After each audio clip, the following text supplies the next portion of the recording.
Everyone welcome to my Sunday morning. আৰু যোৱাকালি ৰাতিয়ে ভাবি থৈ দিছিলোঁ যে পঁইতা ভাত খাম, চ' একদম ভাত অকণমান বেছিকৈ বহাইছিলোঁ ৰাতিৰ সাজত আৰু সেয়া পানী দি থৈ দিছিলোঁ। আৰু মই এয়া ৰাতিপুৱা উঠি এইফালে মই বুট কেইটামান কাটি লৈছোঁ আৰু দাইল ভিজাই ৰাখিছিলোঁ, সেয়াও মই ধুনীয়াকৈ পূৰা জ্বলা দি পিচি ল'লোঁ।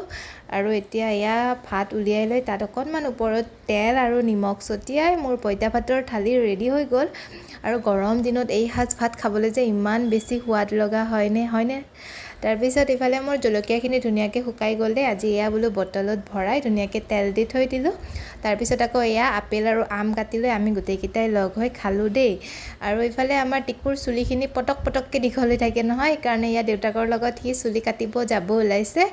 আৰু ইফালে আকৌ আহিও পালে, আহি দেখিছে চিপছ চকলেট লৈ আহিছে আৰু এয়া ওপৰলৈ দৌৰ মাৰিছে অনুষ্কাক দিবলৈকে।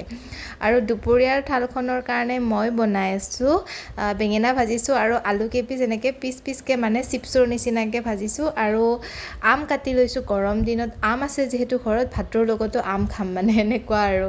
তাৰপিছত সন্ধিয়া আকৌ মানে আজি দিনটো খোৱা বোৱাই মানে দেখুৱাই আছোঁ আপোনালোকক। সন্ধিয়া আকৌ এয়া মেগী বনালোঁ, মেগীত মই কেইটামান বুটো দি দিছোঁ। কোনোবাই এনেকৈ বুট দি বনাই খাইছেনে?